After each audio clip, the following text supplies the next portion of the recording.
देश भर से आए हुए होम्योपैथिक के वरिष्ठ डॉक्टर और उस क्षेत्र में आम लोगों की सेवा कर रहे सभी लोगों का मैं अभिनंदन करता हूं इस प्रेक्षागृह में और सबका स्वागत करता हूं।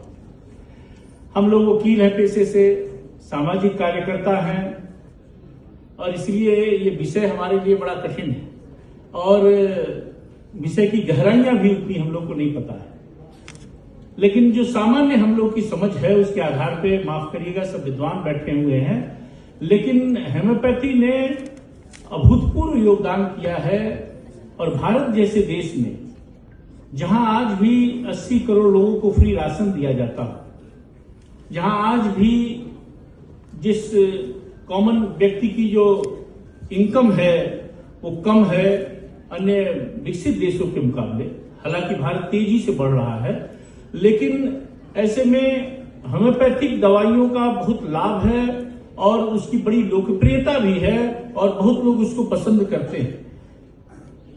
श्रेष्ठ भारत का जो सपना है, स्वस्थ भारत का जो सपना है आदरणीय प्रधानमंत्री जी का, मोदी जी का, वो हमको लगता है कि आप लोगों के द्वारा पूरा होगा।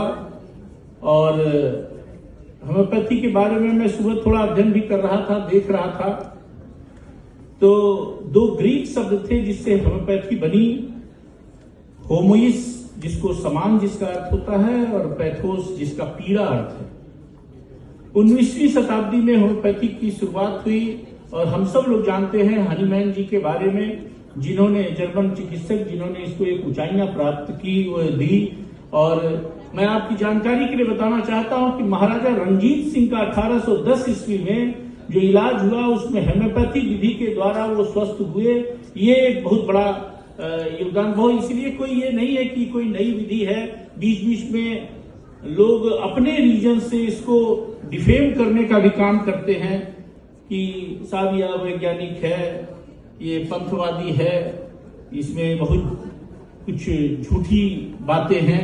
ये वो लोग करते हैं जो दवा कंपनियां हैं जो लाभ के लिए काम कर रही हैं, जो पैथोलॉजीज हैं, जो तमाम दूसरे तरह के जो कि स्वास्थ्य के क्षेत्र में धन कमाने आए हैं, ऐसे लोगों ने इसको कहीं न कहीं बीच में कमजोर करने का काम किया। लेकिन मैं कह सकता हूं कि 1960-70 के बाद ये तेजी से और लोकप्रिय हुआ है और तेजी से आम लोगों की समस्याओं और इलाज को ठीक कर रहा है। और होम्योपैथी और एलोपैथी में मैं फर्क समझता हूं कि वो रोग को देखकर रोगी का इलाज करते हैं और आप रोगी को देखकर रोग का इलाज करते हैं, शरीर के संरचनाओं के आधार पर इलाज करते हैं, इसलिए भी अच्छा है। और धीरे धीरे होम्योपैथिक कॉलेजेस बढ़ रहे हैं। 91 में जहां 84 कॉलेज थे, आज बढ़ के करीब 200 के करीब हो गया, 186 कॉलेज है और 2.5 से 3 लाख होम्योपैथिक डॉक्टर हैं। होम्योपैथी लाखों लोगों के आशा का किरण है। ये पद्धति भारतीय परंपरा और आधुनिकता दोनों के बीच का एक सेतु का काम करता है।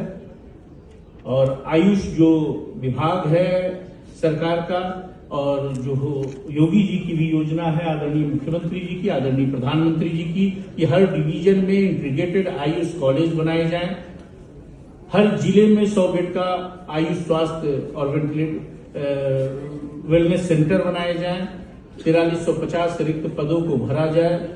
और गोरखपुर में तो आयुष की ओपीडी भी चल रही है बड़ी सफलतापूर्वक। 1138 करोड़ रुपए का 2 होम्योपैथिक और 8 आयुर्वेदिक हॉस्पिटल बनाने की योजना है गुरु गोरखनाथ आयुष यूनिवर्सिटी।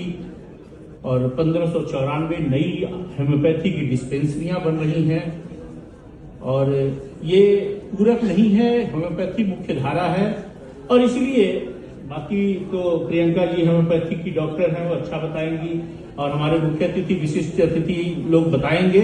लेकिन मुझको 8-9 फायदे जो मोटे मोटे समझ में आए, वो मैं इसको लगता है कि एक तो होम्योपैथी की दवा जो आम आदमी की तरह मैं बता रहा हूं कि खाने में बड़ा स्वादिष्ट है। इससे आप सहमत हैं नहीं? इसलिए भी के अनुरूप इलाज करता है, ये दूसरा फायदा है। तीसरा जो फायदा है, हम लोग पॉलिटिक्स में कहते हैं जब कोई टाल देता है अनूप जी, तो हम लोग कहते हैं होम्योपैथिक गोली की तरह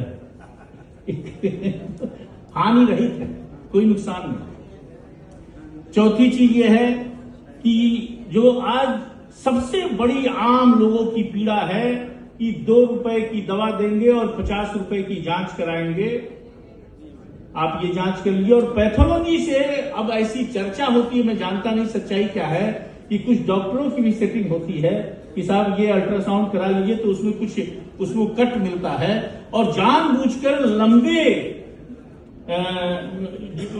मतलब जिसकी आप इलाज सामान्य ढंग से कर सकते हैं, ये भी जांच करा लीजिए, ये भी जांच करा लीजिए, ये भी जांच करा लीजिए।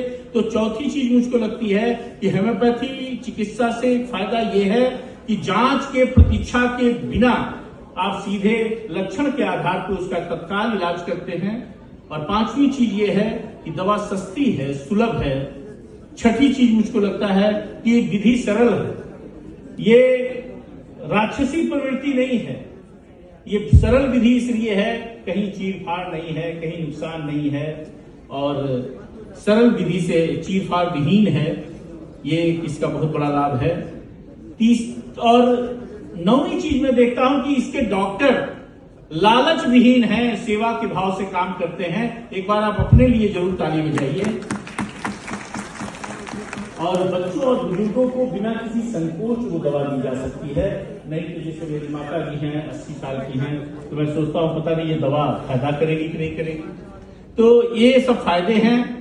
मुझे बहुत ज्यादा जानकारी नहीं थी, लेकिन 2-3 बातें आपको कहना चाहते हैं कि बतौर उत्तर प्रदेश सरकार के प्रतिनिधि होने के नाते, उत्तर प्रदेश सरकार के चीफ स्टैंडिंग काउंसिल होने के नाते, और होम्योपैथिक विभाग भी मेरे पास है, और बतौर एक सामाजिक कार्यकर्ता होने के नाते, एक अधिवक्ता होने के नाते, उत्तर प्रदेश बार काउंसिल के चेयरमैन रहने के नाते मैं आपको कहना चाहता हूं इस संस्था को और आदरणीय आशीष जी को और उनके अध्यक्ष को भी कि कभी कोई जरूरत हो 24x7x365 जैसे एटीएम चलता है, हम आपके साथ खड़े हैं, आपकी हर समस्याओं के साथ खड़े हैं। आपके इस आयोजन की बहुत शुभकामनाएं देता हूं और बहुत लंबे भाषण का अवसर नहीं है। जो सम्मानित हुए हैं पूरे देश में, छोटा भारत में कह सकता हूं उसका रूप है।